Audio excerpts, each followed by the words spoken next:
There's something about green bean casserole that's so comforting and magical. It goes along with any dish that's on the table, and it's perfect especially for Thanksgiving. But sometimes you're not feeding a large crowd or you want to save room in the oven.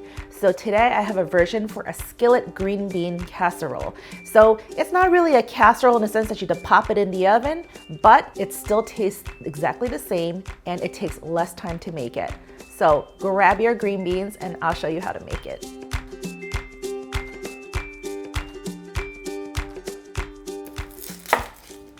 What's up, universe? It's Julie, your kitchen coach, and welcome back to our channel. In case you're new, I'm a trained chef who's passionate about helping home cooks gain confidence in the kitchen. When I think of special occasion dinner or Thanksgiving, I usually think of green bean casserole. Today I'm gonna make a version that's a little simpler to tackle because it's all made in a skillet.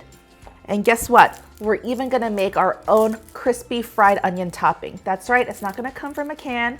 Right now, we're gonna talk about what's gonna go inside the casserole. We're gonna grab one onion and chop it fine. Diced, but just a little bit smaller dice, so just a few more cuts in the onion. And make your vertical cuts a little bit thinner together. And you'll see that the dice comes out a little bit finer, smaller. You know what's funny? I just had a conversation with my friend who says that she doesn't like green bean casserole. I was almost like, yes! But I understand, because sometimes green bean casserole can be a little bit rich, creamy, but I feel like, I don't know, when it's done right and it has like all of the essence of the mushrooms, when you make it yourself, like the cream sauce yourself and not from like a can of mushroom soup, I feel like it's just so good. It's like elevated, comforting, and just perfect. I also like this version because it's like something that you can make any day of the week and not wait for a special occasion or a holiday dinner. Then we'll do 3 cloves of garlic. We need to add in our aromatics. And I think that's the key, to not skimp on the aromatics. So there's gonna be some fresh thyme, there's gonna be bay leaf. And it seems like that's like a lot of things to worry about, but it makes such a huge difference. Ugh, either that onion or this garlic is super spicy. It's making me cry. Now I have 10 ounces of cremini mushrooms. Sometimes you can just consider them to be like baby portobello mushrooms, labeled as baby bellas, because they have a deeper, earthier flavor than white button mushrooms. Even Joe, when he tasted it when I was testing this recipe, just made a comment that the mushrooms were so good. So what you see me doing is I'm just getting a wet paper towel, like a damp one, and I'm just lightly cleaning it. You don't want to run mushrooms underwater. And I'm just going to trim down the stems. You can see that I've already done a bunch over here already. So this is 10 ounces altogether. And then you're just going to slice them about a 1/4 inch thick. Not super thin because you don't want them to melt away to nothing. You want to bite into the chunks of mushroom. Even if you don't like mushrooms, I almost guarantee that you'll like these mushrooms when done right. I also have 1.5 pounds of trimmed green beans. I just trim off the ends that are a little bit like stemmy or woody, and I leave the little fancy parts on there. So just trim them and wash them, 1.5 pounds. I'm gonna have 3 shallots thinly sliced. So I already went ahead and did 2 others. This is gonna be our topping, like the crunchy onion topping I talked about. So we're just gonna keep them in rings and slice thinly. Shallots add such a unique flavor. They're a little milder than onions, and they're just so wonderful, especially when fried as a crunchy topping. I have all my elements ready to go, so I'll meet you at the stove. We're gonna start off with our crispy shallot topping. And you know, what's traditionally used with those like French fried onions you find in a can. We're gonna replace that with something so much better, tastier, and really easy. I have 2 tablespoons of all-purpose flour in a bowl. To that, we're just gonna add in a 1/4 teaspoon of fine salt, like table salt. And you know me, normally I'm all about kosher salt, but because we want it to coat the batter really evenly and distribute, we're gonna use table salt. So a 1/4 teaspoon table salt and 1/8 of a teaspoon of freshly ground black pepper. Mix it together. In the pan, I have 3 tablespoons of vegetable oil, and I'm waiting for it to be at this point where it's smoking. And then I'm going to dredge my shallots. I separated them with my fingers into like the little rings as much as I could. And dump them in here. And I like to dredge these last minute right before I'm gonna toss them in the oil, because you don't want them to turn gummy by being tossed too early and letting the moisture come out. And when you dump them into the pan, you don't want to dump in the remainder flour, like whatever settled to the bottom, because that'll turn your oil cloudy. I'm using a cast iron skillet. You can use a non-stick pan. I wouldn't use a stainless steel for this one because it might stick. And we're just going to essentially shallow fry this. You can do it all in one go. They're getting too dark too quickly. Lower your temperature a little bit. And see all the stuff on the bottom? You just want to leave that be. You don't want to throw all that extra flour in there and cloud up your mixture. Ooh, I see that it's getting a bit dark too fast. I'm going to lower it just a bit. So we're going to let these cook maybe about 5 minutes, maybe longer, depending on how hot your oil and your pan is. And we're going to stir it frequently. The cool thing about this recipe is with traditional green bean casserole, you probably have to use several pots and pans, a casserole dish, and do several steps. Like you have to blanch the green beans first. If you made onions like this, then you'd have to use a pan for that, use a pot for the green beans, use a casserole dish to put it all together. In this recipe, you just need this one pan. So that's why I'm using a cast iron skillet, because it holds the heat really well, and you can actually serve it right on the table in this cast iron skillet, and it'll retain its heat longer too. So I'll meet you back when they're more golden. It smells outrageous in here. All right, mine got a little bit too crunchy brown. That's okay, as long as it's not burnt. And if there are some burnt pieces, then you can just discard them. It might be easier to control in a non-stick pan, to be honest, because that's how I tested it the first time. Mine took about 6 minutes, 5 or 6 minutes, but I probably could have stopped at 5. I'm just gonna spread them out to cool and harden just a little bit and set them aside. Just gonna wipe out my pan. You can give it a quick rinse under the water too. Okay, it's not perfectly clean as you can see, but that's okay.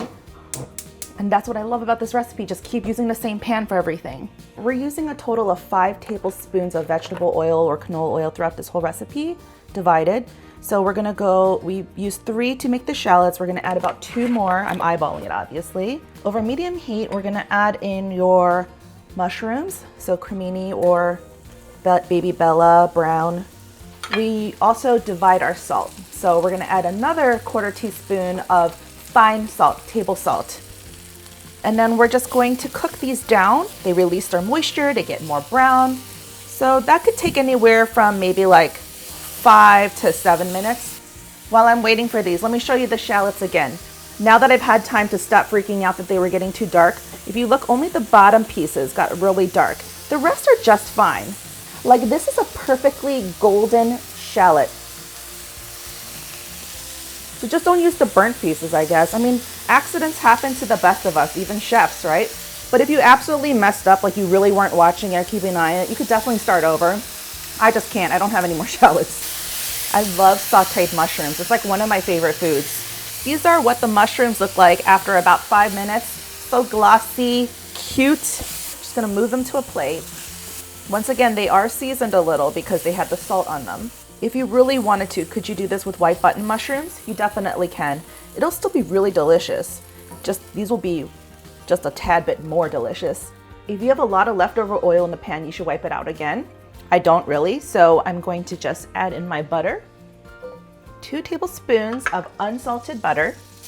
Is there anything more beautiful than butter sizzling in a cast iron skillet? We're gonna add in our diced onion. We're gonna let this cook for about 2 minutes until the onions get a little bit translucent before we add in our garlic, because garlic can burn. I love cooking in layers. Like, it seemingly seems so simple, right? All the elements, but there's technique to everything. So like the order you cook things, how you cook it, it all matters. Okay, they're getting nice and translucent. We'll add in our 3 cloves of minced garlic. Give that a stir. And then we're gonna add in a tablespoon of flour. So essentially we're making a roux, because there's butter and now there's flour over onions. I'm gonna coat that just a little bit just to cook out the raw taste in the flour. And now we're gonna add in our green beans.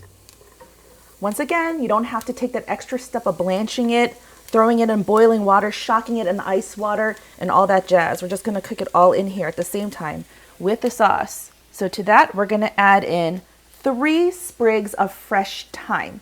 So if you're cooking this for Thanksgiving, you most likely will have thyme, because thyme's in a lot of recipes, from turkey to stuffing. It just goes on and on. And then we're gonna add 2 dried bay leaves. If you have fresh, you can use that too. This adds that Thanksgiving-esque flavor, like that aroma, that savoriness, that long cooked feeling. And then we're gonna add 3/4 of a cup of chicken broth.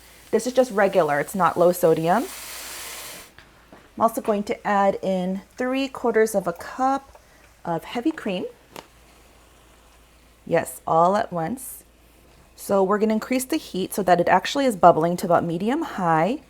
Give it a slight toss and then just let it steam under a lid. So even if you have a cast iron pan, make sure that you have a lid that can go on it. I'm just using a universal lid. That's kind of wet because I just washed it. Okay, let that trap over there. And we're gonna let this go for roughly anywhere between 3 and 4 minutes and check it to make sure that the green beans are tender but not mushy. Also, if you wanna make this in advance and reheat it, you wanna maybe undercook it just a bit so that it won't be too mushy when you go to reheat it. I was just cleaning up while I was waiting for the green beans. And it's been about 4 minutes, so I'm gonna see if they're tender enough. Woo! Look how bright green they are. All I'm gonna do is fish out the thyme and the bay leaves. I'm just letting the sauce reduce a little bit more and thicken with the lid off this time. So I'm just treasure hunting for the bay leaf and the thyme. And see how luscious and thick the sauce got? And before I turn off the heat, I'm gonna season it with salt and pepper, because if you notice, there was no additional salt when I added the cream. There was chicken broth, which has salt in it too. I'm gonna add in a generous amount, because I know that it can take it. And I remember that there is seasoning in the shallots and as well as the mushrooms. So you wanna season your green beans in the sauce with salt and pepper to taste before you add back your mushrooms, because you don't want to season it while the mushrooms are in here and make your mushrooms overly seasoned or salty. It's amazing what that little bit of bay leaf and thyme does. It infuses this cream and adds so much depth. Green bean casserole is kind of like potatoes, where it can take on a good amount of salt. So make sure that you season pretty generously. Okay, now the heat is off, but the pan is still pretty hot and there's residual heat. So we're just gonna throw back our mushrooms just to heat it all the way through. Once again, there's seasoning in here and in the mushroom juice. Look at that, it's like a little party in a pan. And that's about it, guys. So when you serve it at the table, you can just take this whole thing to the table, it'll retain its heat, and then you can sprinkle it on with the shallots. And like you can see that this doesn't make a huge amount of green beans, so it's perfect for a small intimate dinner party or even just a regular weeknight dinner. A little bit of the fried shallots. Tell me that doesn't look like green bean casserole. It has all the elements of a traditional green bean casserole made in a skillet in a smaller portion and a quicker amount of time with less pots and pans to clean. This is the golden bite where you have like every single thing in one forkful. Man, those green beans are squeaky good. You know what I mean? It just like squeaks in your teeth. It's like perfectly tender, but still crisp. So much flavor, even the shallots. That little bit of sprinkle of shallots, please do not skip that. And the mushrooms are my favorite part.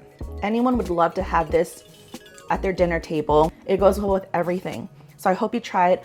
I'll leave a link for the recipe with all the ingredients and amounts in my description box down below so that you can print it out on chefjulieyoon.com.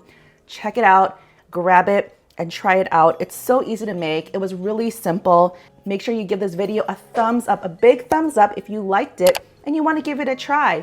Also leave a comment down below if you're already a fan of green bean casserole and you would love to try this version, this quicker cooking skillet version. Also remember to subscribe and hit that bell for notifications and turn it to all so that you know when a new video like this one comes out.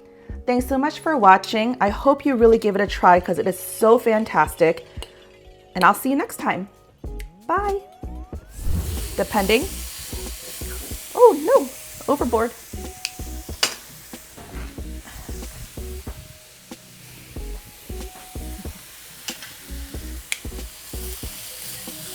Oh my gosh, what's going on with me? I keep dropping mushrooms.